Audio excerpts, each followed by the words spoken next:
काफिर का असली मतलब होता है धर्म को ना मानने वाला, धर्म की बुराई करने वाला। जन्नत और स्वर्ग एक ही है, जन्नत 1000 गुना ज्यादा पवित्र है। धर्म केवल एक ही है, वो है हिंदू धर्म। अगर कुरान के अंदर गलत चीजें लिखी हैं तो वो गलत हैं, हम उस चीज को नहीं माने। काफिर शब्द पे बहुत ज्यादा घमासान मचा रहता है। मैं काफिर शब्द का असली आपको मतलब बताता हूँ। काफिर का मतलब है किसी भी धर्म की बुराई करने वाला। काफिर हिंदू ही नहीं, कई मुस्लिम लोग जो कट्टरपंथी के मौलाना होते हैं वो अक्सर अपनी राजनीतिक रोटियां सेकने के लिए और कुछ पार्टियों के द्वारा पैसों के लिए डिबेट में जाते हैं और वहाँ पर हिंदू भाइयों को काफिर बोलते हैं। काफिर का असली मतलब होता है धर्म को ना मानने वाला, धर्म की बुराई करने वाला। मुसलमान भी हो सकता है काफिर, जो धर्म की बुराई करेगा, जो धर्म पे ना चलेगा वो भी काफिर है। अकेले हिंदू भाई काफिर नहीं हो सकते, जो धर्म का कार्य करेगा वो कभी काफिर नहीं हो सकता। गांधी जी काफिर थे या नहीं आपके शब्दों में? करने वाली बात, गांधी जी ने तो कभी इस्लाम की शिकायत नहीं की, क्या उनको जन्नत में जगह मिलेगी? जन्नत और स्वर्ग एक ही है। जन्नत में तो हुरे हैं, क्या स्वर्ग में भी हुरे हैं? स्वर्ग में अप्सराएं हैं, जन्नत में हूरे हैं।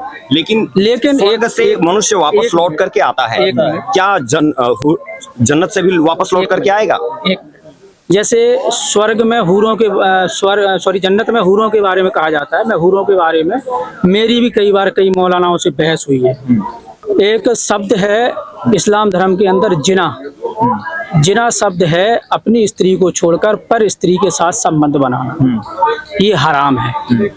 जिना शब्द, अच्छा, ये जिना का मतलब होता है दूसरे के साथ संबंध बनाना अपनी पत्नी को छोड़कर। ये दुनिया में हराम बताया गया है।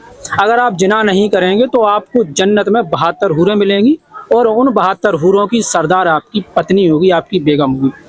लेकिन मैंने मौलाना साहब से जवाब मांगा, मैंने कहा दुनिया ज़्यादा पवित्र है या जन्नत? बोले जन्नत 1000 गुना ज़्यादा पवित्र है। एक सवाल इनका भी है तो मैंने कहा जो चीज़ दुनिया में बैन है, हराम है, वो जन्नत में क्या कर रही है? तो मैं हूरों में तो पहली बात विश्वास नहीं करता।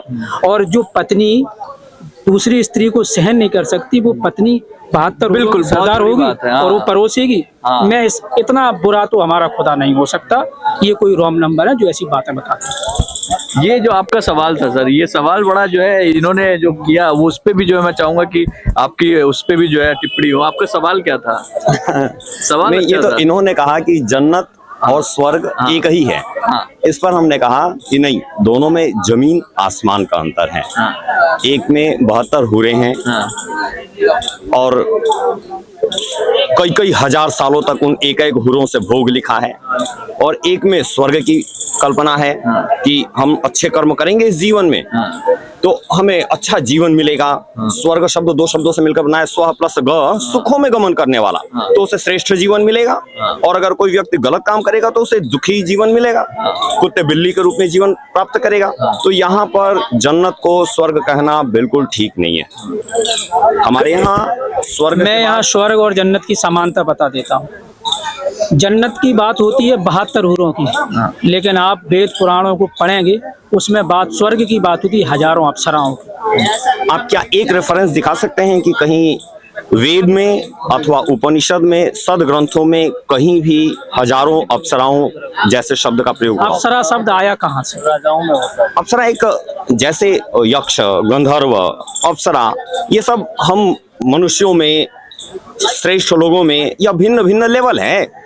इसका यह कतई अर्थ नहीं है जैसा 1400 साल के व्यक्ति ने जन्नत की और हुरों की कल्पना की है कि एक मुल्ला के पास इतने ढेर सारे लोग रहेंगे, ऐसा स्वर्ग की कल्पना मैंने नहीं। पहले ही कह दिया, मैं हूरों के समर्थन में नहीं हूँ, क्योंकि एक तरफ तो कुरान के अंदर ये लिखा है कि जिना हराम है दुनिया में, दुनिया से हजारों गुना पवित्र जगह बताई गई है जन्नत को। वहाँ 72 हूरें कैसे हो सकती हैं? मैं आपका स्पष्ट समझ गया कि आपने कहा कि जब यहाँ पर दारू बैन है और यही दारू वहाँ पर अवेलेबल है। मैं यही कहना चाहता हूँ। आप इस समय आर्य समाज के प्रांगण में हैं आपसे मेरा निवेदन है कि आप आर्य समाज के कुछ सिद्धांतों को भी देखें। आर्य समाज उन सभी ग्रंथों को जो ऋषियों के अनुकूल है, जैसे वेदों को, उपनिषदों को, दर्शनों को और वेद के जो भी अंग हैं और उपांग हैं, जैसे शिक्षा, व्याकरण, कल्प, निरुक्त, छंद, ज्योतिष, इन ग्रंथों को ही, ऋषिकृत ग्रंथों को ही मानता है।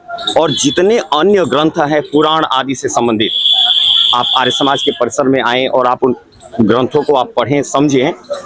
कहीं भी वेदों में, उपनिषदों में, दर्शनों में या व्याकरण के साहित्य में ऐसी गलत बातों का जिक्र नहीं है कि मृत्यु के बाद कहीं इंद्र अप्सराओं को नचा रहा है और हम अच्छा काम करेंगे तो उन अप्सराओं के बीच में जाकर बैठेंगे, ऐसा कहीं नहीं आता है।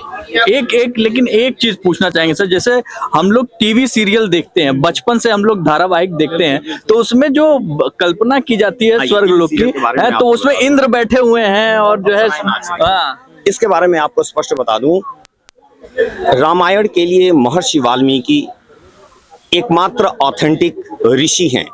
अब महर्षि वाल्मीकि के अलावा जिन जिन लोगों ने श्री राम के चरित्र को लिखा, उन लोगों ने अपने मन की तमाम चीजें मिला दी। जैसे आज से 400-500 वर्ष पूर्व तुलसीदास जी हुए। निश्चित रूप से तुलसीदास जी के प्रति मेरे मन में अगाध श्रद्धा है, लेकिन तब तक गुरुकुलीय संस्कृति के समाप्त हो जाने के कारण, संस्कृत विद्या के वैसे न रहने के कारण स्वयं गोस्वामी तुलसीदास जी ने कई त्रुटियां की। जैसे उन्होंने कई बातें लिखी कि ढोल, गंवार, शूद्र, पशु, नारी ये सब ताड़न के अधिकारी, और ऐसी अन्य कई सिद्धांत के विहीन उन्होंने बातें कही।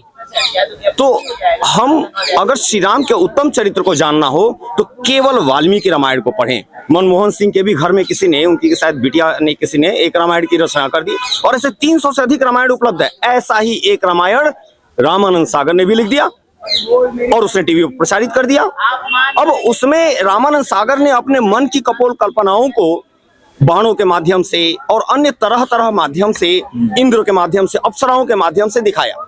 उसमें कुछ बातें ठीक थी और ढेर सारी बातें गलत थी। अगर हमें सही सही चीज जानना हो तो आपको वाल्मीकि रामायण के या तो 25,000 श्लोक पढ़िए, और यदि उतना पढ़ने का सामर्थ्य नहीं है तो आर्य समाज के प्रांगण में आइए। यहाँ पर सत्य सिद्धांतों के बारे में हिंदी में 2 दिन की चर्चा में बताया जाता है। जैसे एक राष्ट्रीय आर्य निर्मात्री सभा नाम का एक संगठन है, उसका शनिवार रविवार को 2 दिन का सत्र चलता है। उन सत्रों में क्या सत्य है और क्या असत्य है, क्या चीज पिछले 1000 साल के गुलामी के समय में हमारे संस्कृति में मिल गई। क्योंकि 1000 साल गुलाम रहने का अर्थ आप समझिए 25 पीढ़ियां, और अगर आप एक पीढ़ी 25 साल की मान ले तो 40 पीढ़ियां, 40 पीढ़ी तक जो समाज इन विदेशी लुटेरों के कदमों के तले रौंदा गया हो, उसमें कितनी बातें मिल गई होंगी। तो हमें आवश्यकता है 5000 साल पहले की, महाभारत काल से पहले जो हमारी उदात्त संस्कृति थी, जब हम चक्रवर्ती सम्राट होते थे, जब हम जगत गुरु हुआ करते थे, उस समय की संस्कृति के अगर हम ग्रंथों को पढ़ सकें तो मात्र वही विकल्प है। 2 दिवस का जो सत्र है उसमें हम क्यों चक्रवर्ती सम्राट थे और किन कारणों से हम नीचे गिर गए, उस पर चर्चा होती है। यदि कभी अगर आपको वास्तव में अगर सत्य जानना हो कि इन पुस्तकों में क्या क्या मिलावट है, कहाँ कहाँ रामानंद सागर जैसे लोगों ने, B.R. चोपड़ा जैसे लोगों ने या तुलसीदास जी ने कहाँ कहाँ क्या क्या त्रुटियां की, तो इसे ठीक ठीक जानना हो तो आर्य समाज के प्रांगण में। आपका भी व्यू चाहेंगे हम इस पे। आप क्या नाम आपका? अभी शायर जी जैसे बता रहे थे कि काफिर का मतलब होता है धर्म की बुराई करना। ये बिल्कुल गलत है। पूरे कुरान में सिर्फ 2 वर्ड लिखा गया है, काफिर और मोमिन। मोमिन मुसलमान को, और जो इस्लाम में बिलीव नहीं करता है उसको काफिर बोला गया है, जो मूर्ति पूजा का समर्थक होता है। काफिर नजस, ठीक है। तो बिल्कुल गलत कह रहे हैं कि काफिर का मतलब धर्म का बुराई करना होता है। धर्म केवल एक ही है, वो है हिंदू धर्म। धर्म का मतलब होता है धारण करना। बाकी इनका क्या है, इनका मजहब है। मजहब किसी एक प्रोफेट को, किसी एक गुरु को मानना और उसके राहों पे चलना होता है। तो धर्म केवल एक ही है, वो है हिंदू धर्म। मैं यहाँ पे एज ए मुस्लिम डिबेट नहीं कर रहा हूँ, मैं यहाँ पे कर रहा हूँ as a manav, as a Indian, as a manav dharma. और मैंने पहले ही कहा है, मैं ना हिंदू धर्म को मानता हूँ, ना मुस्लिम धर्म को मानता हूँ, ना सिख को, ना ईसाई। जो इंसानियत की बात कहेगा, जो हमें हमारे दिल में, हृदय में इंसानियत की बात समझ में आएगी, मैं उस धर्म को मानूंगा और वही असली धर्म। अली भाई ने एक बहुत अच्छी बात कही है कि जो ये किसी भी धर्म को नहीं बल्कि एक धर्म है, इंसानियत, और इंसानियत की बात करना चाहते हैं। और इंसानियत की बात के लिए शायद यही वजह है कि बड़े प्यार से साबिर भाई इस समय आर्य समाज मंदिर के अंदर हम लोग ये डिस्कशन कर रहे हैं। आप सभी का बहुत बहुत शुक्रिया। आप कुछ बोलना चाहेंगे? हाँ, मैं इनसे ये पूछना चाहता हूँ कि कुरान में अल-तक़िया का कॉन्सेप्ट है, अल-तक़िया का क्या कॉन्सेप्ट है? आपने पढ़ चुका है और इतने साल के हो गए, मेरे ख्याल से जो है 37-38 साल के हो। 32 साल। चलो 2-4 जी बिल्कुल, भाई का बहुत अच्छा प्रश्न। अल-तक़िया क्या है? मैंने अभी 1 मिनट पहले ही जस्ट बोला, मैं ना मुस्लिम धर्म को मानता हूँ ना हिंदू धर्म को, ना सिख ना ईसाई, मैं सिर्फ मानव धर्म को मानता हूँ। नहीं, अल-तक़िया जब मैं जिस धर्म को मानता नहीं, मैं उस किताब को पढूं क्यों? मैंने कुरान नहीं पढ़ा। अगर कुरान के अंदर गलत चीजें लिखी हैं तो वो गलत है, हम उस चीज को नहीं मानेंगे। क्या खूबसूरत बात। इसी ये मुद्दे पर अगर इस तरीके की चर्चा हो तो मैं कहूंगा कि ये सार्थक चर्चा थी। सर भी इसमें शामिल थे, बहुत अच्छी बात कही इन्होंने। हमारे और भी भाई हैं, इन लोगों ने बहुत अच्छी बात की। आप सबका बहुत बहुत शुक्रिया, क्योंकि इतने प्रेम भाव से आपको इस तरीके के गहन विषय पर चर्चा करते हुए बहुत कम लोग मिल पाएंगे। मैं यहाँ 2 शब्द और कहना चाहूँगा। शास्त्रों के मुताबिक सृष्टि की रचना ब्रह्मा जी ने की है, और इस्लाम धर्म ये कहता है जो कायनात, सृष्टि यानी कायनात को रसूल पाक के सदके तोफेर में ये पूरी दुनिया बनाई गई है। उनके सदके तोफेर में ये दुनिया बनाई गई। क्या कोई ये बता सकता है, जो मुस्लिम जो नफरत फैलाने वाले कुछ मुस्लिम हैं और कुछ हिंदू भाई भी नफरत फैलाने वाले हैं, कुछ लोग वो ये कहते हैं कि मुस्लिम अलग है हिंदू अलग है। अगर अलग अलग हैं तो फिर उन सभी को बनाया तो एक ही ईश्वर ने है। कहीं ना कहीं पूरी सृष्टि की रचना जो है ये चल रहा है, ये पूरा जो हमारा ब्रह्मांड चल रहा है, कहीं ना कहीं एक शक्ति उसको चला रही है।